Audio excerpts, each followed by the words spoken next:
Azure SQL Data Warehouse. Data warehouse is an important part of the modern business intelligence, and Microsoft has a fully managed cloud-based solution for warehousing the data, which is called as Azure SQL Data Warehouse, also in short called as DW. From the previous lessons, we learned that the data warehouse is where we run analytics, reporting, and then also do business intelligence. Compared to traditional data warehouse, Azure SQL Data Warehouse uses something called as massive parallel processing.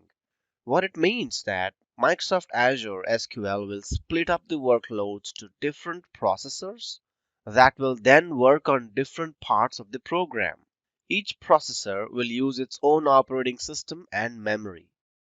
Just to mention that an antonym to MPP or massive parallel program or something opposite to this is symmetric parallel system. Okay, with data warehouse, we are talking about consuming data from multiple data sources or probably databases as well, and trying to find some business intelligence or insights that we can only get when we are correlating information from multiple sources. Think about any industry, it may have research and development database, manufacturing, a database for marketing, and you as a business owner may have lots of questions like how much does it cost to make a product? Or what product is making us most money? What is the most cost economic product? And how much are we spending on sales and marketing for that product? Azure SQL Data Warehouse plays a big role in providing big data solutions. So let's jump into the portal and as always take a look at it in action. So I'm going to click on Create SQL Data Warehouse button and then fill up these fields. Select my resource group. Well, let's go ahead and create one. Let's say sales here and say OK. Fill up the data warehouse name. I'm calling it as business data. This data warehouse called as business data needs to go and sit inside the SQL server, just like the way we did it in Microsoft SQL. So I'm going to click on create new and fill up these fields quickly. I'll select East US here and click on OK. Now, there are a few important things that I want to refer about performance and scalability. So we'll be talking about three things: performance, scalability, and storage. Let's start with performance. So if I click on the select performance level, you will have two options, Gen 1 and Gen 2. Gen 1 option is not available because of the region in which my SQL server is created. But you can expect not to see this in future as it will fade away and slowly, and the future of data warehouse is Gen 2. So what you see here, the only option that you see here is scale units or something called as scale units. Let's talk about this. So you can select the scale units ranging from 100 and all the way up to 30,000. So what does that mean? It means that let's say if you select DW3000C, it means that you get 3000 compute data warehouse units. Just like Microsoft SQL, Microsoft hides from us about the underlying compute side of things. For example, how many processors, how much CPU, how much memory, well, all that is hidden from us. Let's say if I choose the lowest option, what we are saying is that I'm going to get one compute node and 60 distributions per node. Whereas if I move it somewhere in the middle, let's say 6000, I'm going to get 60 compute nodes and one distribution per node. This is available in the Microsoft documentation as to how many compute nodes you're going to get and how many distribution nodes you're going to get. So the main criteria for the data warehouse performance is the compute nodes that is responsible for different things like analytics, processing, and performing queries for our data. And then there is another component called as storage, which is storing the relational data for our reporting needs. So I'll slide it down all the way to the bottom because I'm not doing any business intelligence here, just for lab. I'll select the lowest option. Keep in mind that you can scale up and down later as well. So I'll move on by clicking on apply and then look at the other options. For now, I'll just click on review and create. Review this, click on create button and let it do its thing. It will take a moment to provision the SQL data warehouse, so I'll pause it and connect again once it is ready. Looks like the data warehouse is ready. I'll click on go to resource to go to my data warehouse.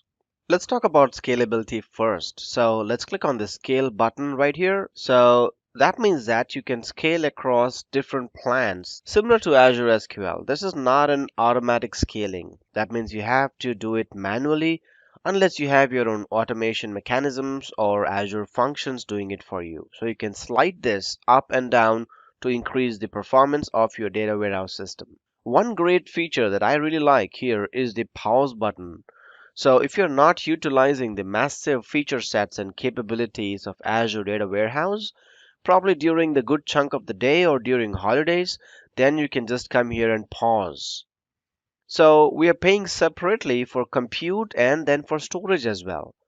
With the pause button, you're still paying for the storage because it just pauses the compute side of data warehouse. So how does all of this work? How do we have compute and storage separate? So Azure Data Warehouse uses an architecture called a scale out architecture. So if we had one single database that we created for our data warehouse, then behind the scenes, the database is being sharded. That means it is being distributed across Azure storage. This would be split up into different shards, and then the queries are being run on these shards independently.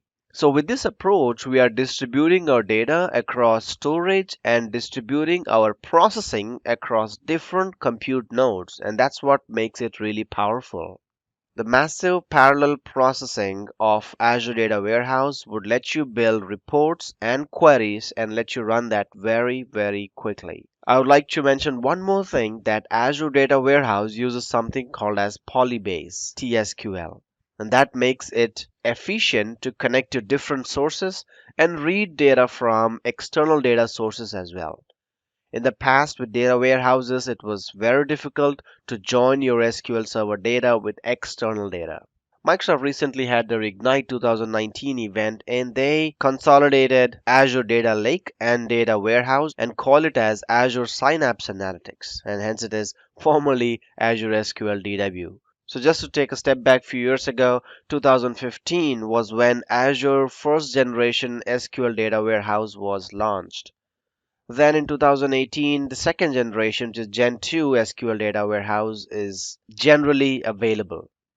During the Ignite event in 2019, Synapse Analytics was launched, and this is the third generation of SQL DW.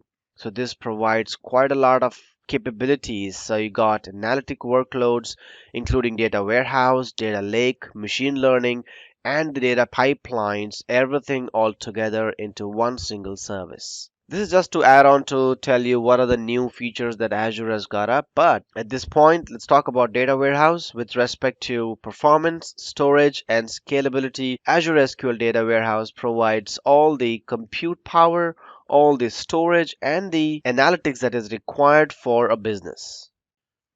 Azure Data Lake Storage, or ADLS for short. So we spoke about data lakes in brief in the previous lesson, and just to recap, we are using data lakes to store different kinds of information from different sources like IoT or probably different databases like social media, etc. This information is really helpful if we could extract some valuable data out of it. ADLS supports high volumes of data and has really high throughput.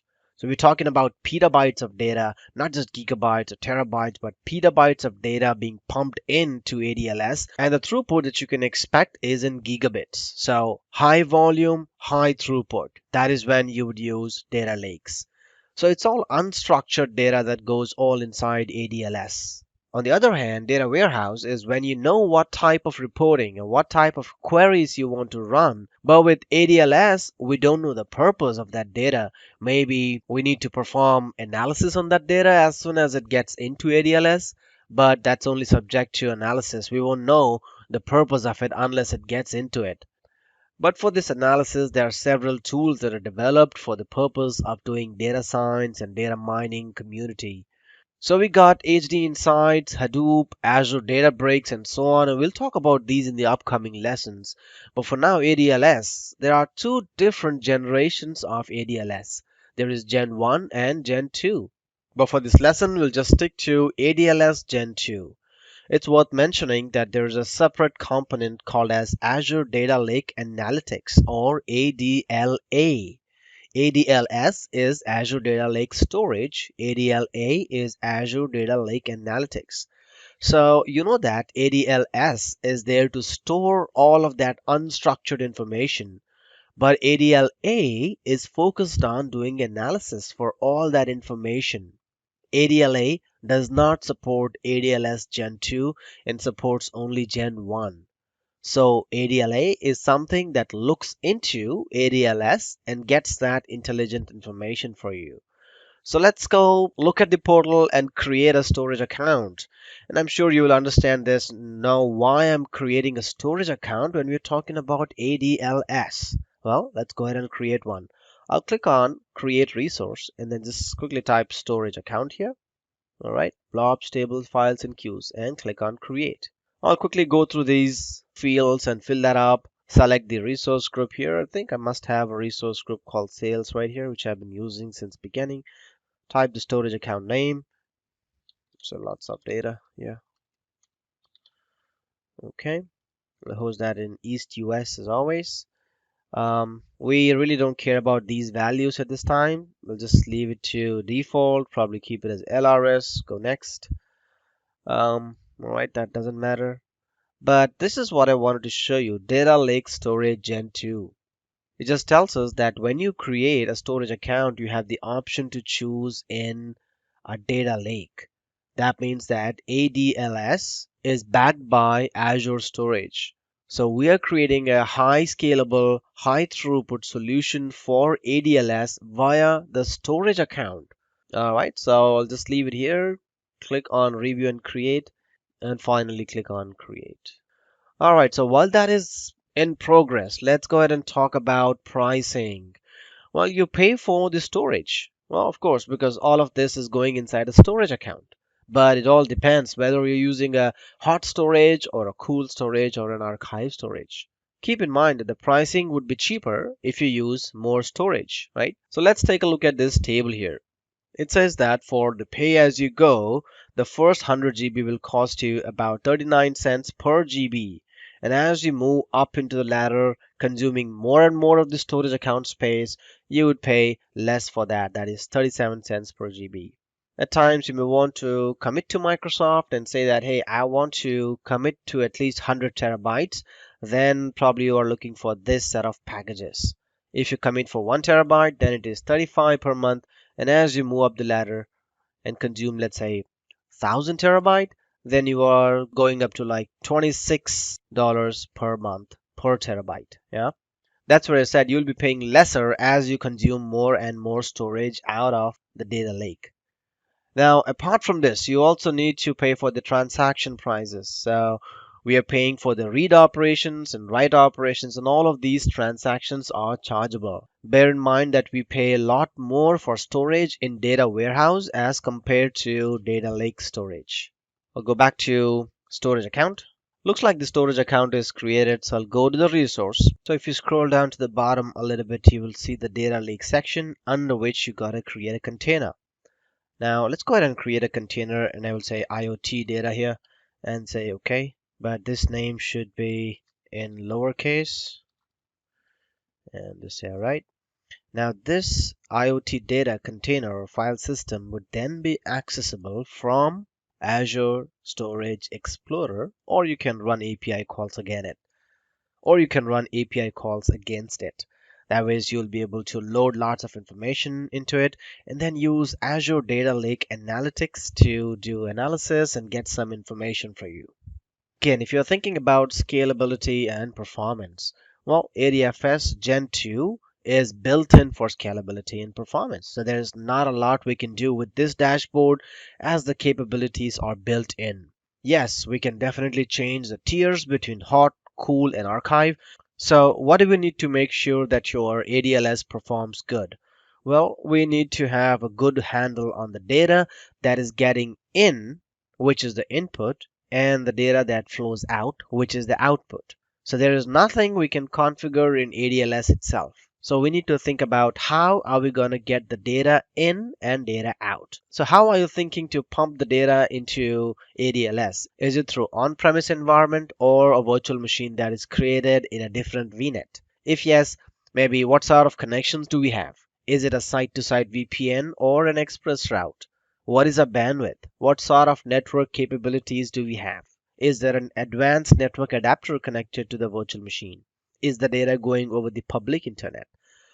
So these are certain factors that are outside the boundaries of Azure Data Lake storage. It is outside because everything that's inside is already configured. It's built in to give you the best performance and best scalability. We need to think about the external factors from where the data gets in and the data that gets out. So ADLS is ready to go and configured for massive scalability and best in class performance. Let's understand what is data flow. What is data movement? When do we need to move data? So we'll chat about the fundamentals of data flow and then we'll move ahead into data flow architectural concepts. So what technologies can we use to move data and for integrating data management platforms? We'll also refer to data movement frequencies and various solutions we have to orchestrate the data flow. So let's start with data flow fundamentals.